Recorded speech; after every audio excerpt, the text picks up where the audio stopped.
Hello, it's me, Jay, your GM. I use he, him, and they, them. Hello, and they them. Let's give full credit to all pronouns.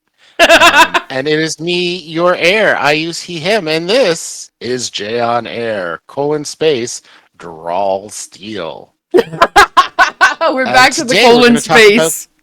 I am back with the colon space. Listen, I'm pulling this out of my ass, otherwise known as my colon space.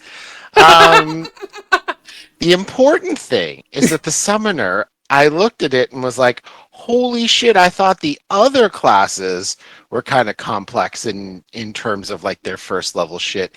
And then you see this motherfucker Yeah. and they went all out. But Uh they huh. do kind of go ahead and say, hey, so here's the thing.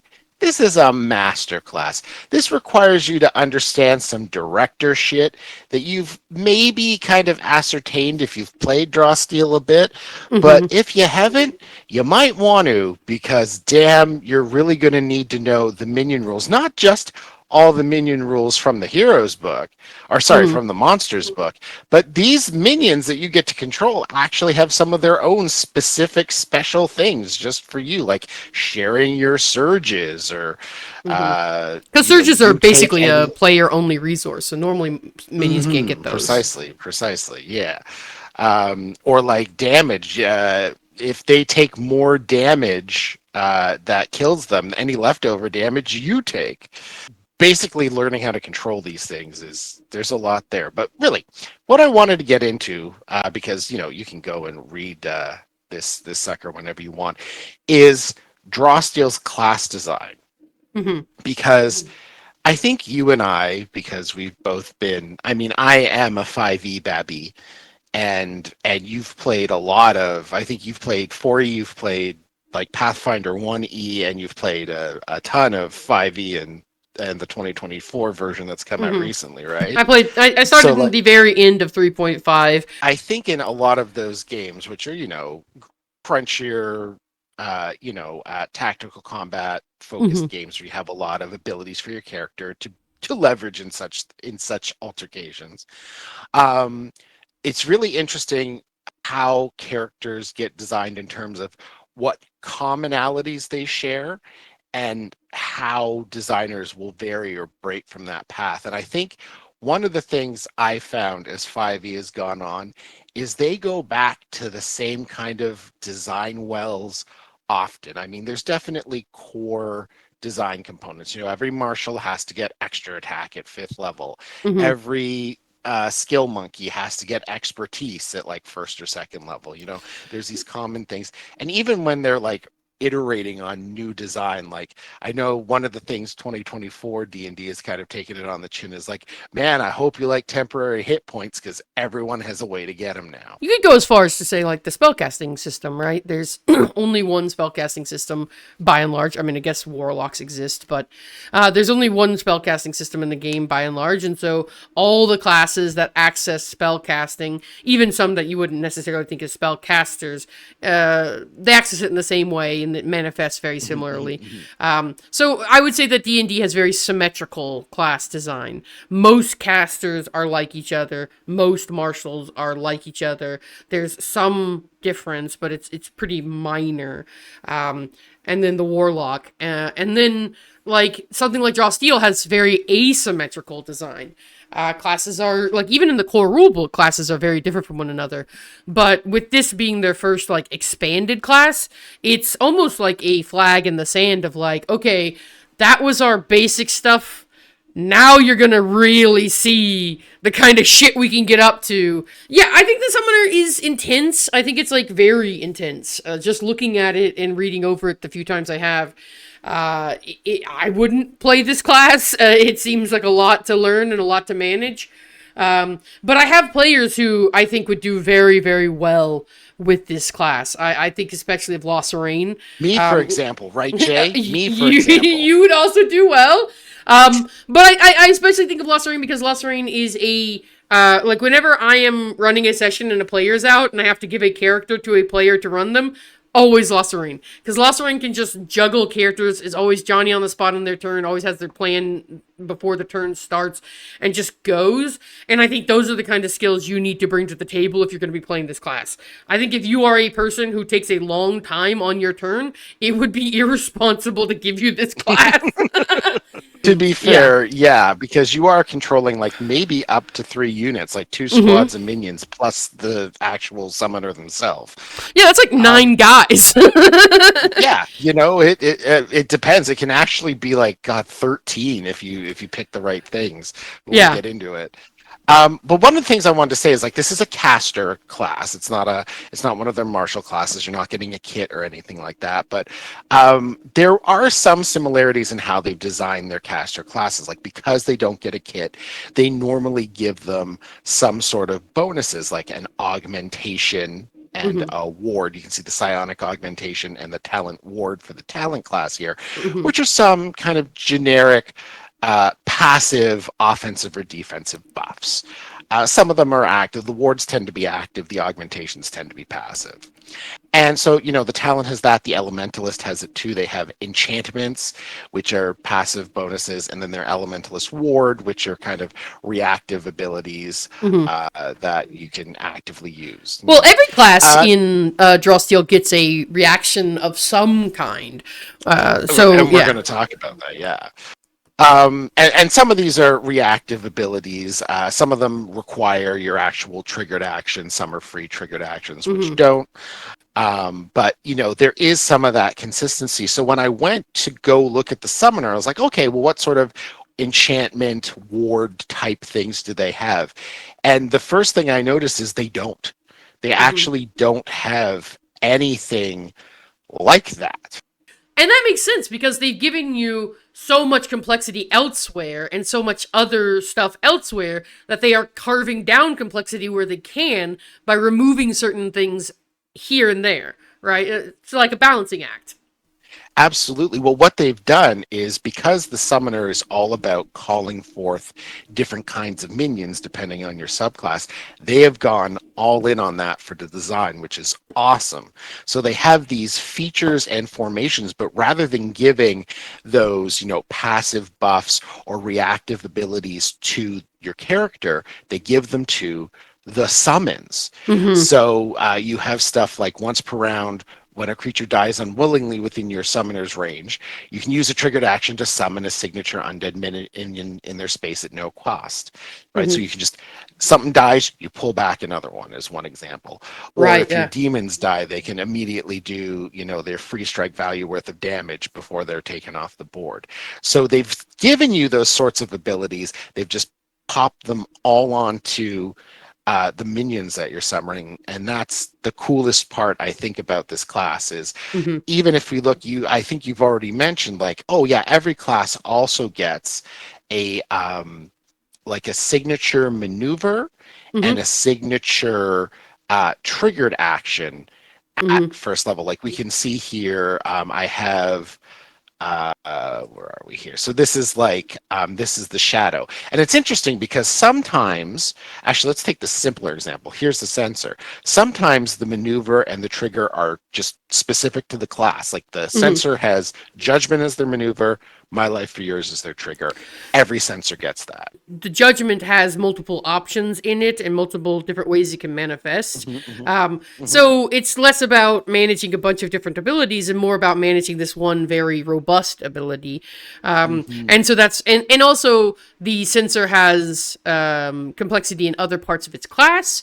So it has, again, chosen to be simple elsewhere to balance the load of the mental strain. Yeah.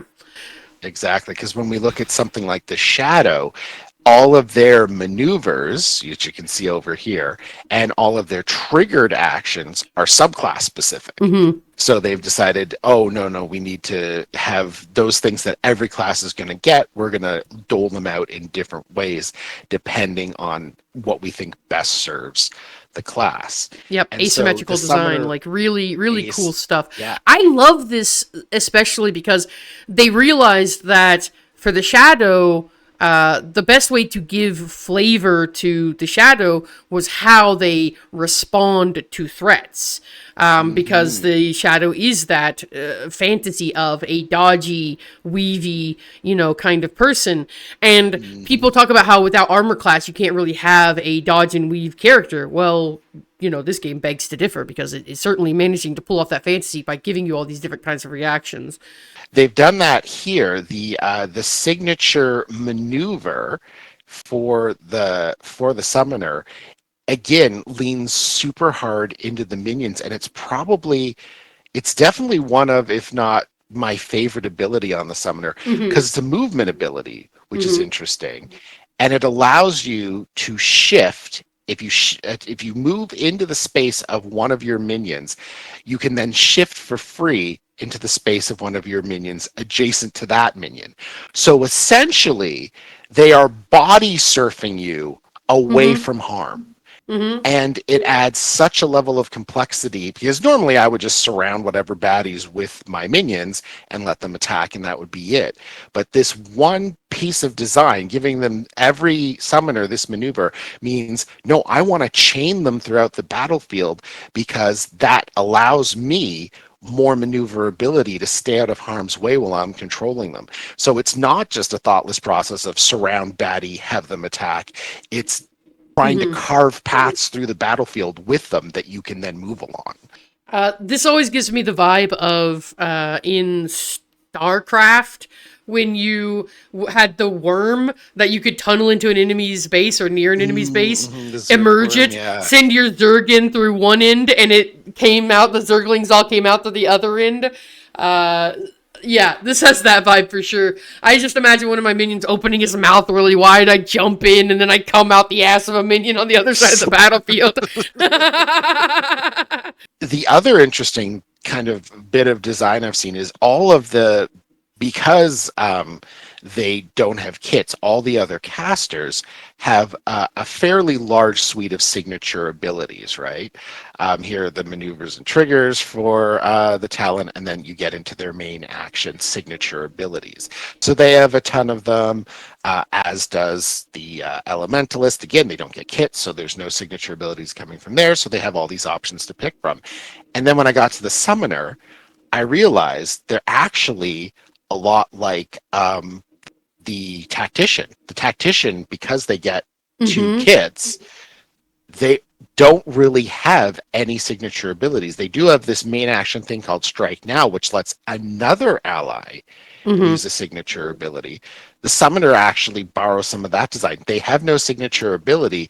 Their main action is basically dedicated to either using one of their heroic abilities or summoning more minions. Mm-hmm. And this is their only kind of signature ability-esque thing. But again, because it requires no power roll, it's not really an ability. Right. And Um, again, this is about load balancing, right? They're making your yeah, decision tree a little simpler because you have to interact with the minion decision tree. And so managing those turns is going to be a little more complex. So we made your turn a little more easy. you're right. They've definitely, again, because they've shifted so much of the design focus onto the minions, most of your turn is actually leveraging the things your minions do. You actually are mostly just summoning minions and moving around. The minions have all of these cool abilities. They Mm-hmm. have, a lot of them just are doing free strikes, but the free strikes have all these rider effects. Like the Ensnarer gets the ability to pull things in. The Rasqueen gets the ability to hide after teleporting, because their movement is teleportation based. These are just the demons. There's four different suites. I think they call them portfolios of demons, of summons. There's like demons, there's undead, there's elementals, there's fae. It really gives you the Mhm. experience of being a dungeon master, which is very strange for a Yeah. player to get that kind of pseudo experience. It's kind of really interesting design space, honestly. I think like if you play this class, it's kind of like training wheels for then running draw steel yourself. Right? that was kind of the thing I was gonna. That was really my summation. Was, yeah, it's kind of a brilliant way for Matt Colville to Hmm. live out, his raison d'etre, which is to create more dungeon masters. They created the class that gets people sitting in the director's chair eventually. No, I think that's But awesome. I yeah, think I really like the asymmetrical design of draw steel classes because I think that it is so limiting to put yourself into a box where a class mhm, can mhm. only be a certain thing, a subclass can only be a certain thing, a subclass can only be this powerful because the class is this powerful. Absolutely, yeah. This and the Beast Heart too, like which is reliant on their monster, like their full monster design, not just minion design. But it is, some of the options in there are just buck wild in terms of like Hmm. what the beast companion can do, even at level 1. Hmm. Yep. But Yeah. yeah, it's really interesting to see them like be like, no, no, we want this class to be all about the minions. Hmm. We will buck any other sort of design standardization to make that the case. Yeah. It's refreshing, honestly. Yeah, I mean, I already like draw steel, but when they make big swings like this, it really helps you understand why they felt like they had to go their own way and make their own game. A Mhm, lot of mhm. games you read and it's just like, oh, this is their version of thing, and it's a little different from thing, but it's still mostly thing. But this game like is not D&D, and it couldn't have you couldn't have made these classes in D&D, and this game isn't really any other game. It is its own thing. It is its own like strong identity separate from anything else, and choices like this reinforce that separation, that identity, and give me confidence that these people really know the kind of game they made and are going to take it in some exciting directions. And it seems that that confidence is well founded because they just met their like 1.25 million backer kit funding goal in like less than 24 hours. I don't even know what it's at yet, but I'm I think assuming it's it's like still climbing upwards. 1.7 right now. Really, Oh yeah. dear God. Yeah. Wild. I think they're probably pretty happy over there. If you That haven't is a backed it good yet, you should time go to be. check it out. It's a great Yeah, value. yeah, yeah. It's a good time to be a Draw Steel fan, everybody. I said at the start of this that I don't think I would play this class. I'm feeling a little more interested in playing this class now because as much as there's like that intensity of the minion summoning, the main class is pared back enough that maybe it'll actually at the table kind of balance itself out. And hey, I GM, so I'm already used to running a bunch of little guys. It's true. It's true. We're a bunch of little guys. I'm one of those little guys. Um, all right. I think we said it. I think we said all the right things that make people want to watch us talk about shit on YouTube. Right, everybody? Get in the comments. Let us know that you love us. Or Oh, maybe you're laughing. another less desperate outro.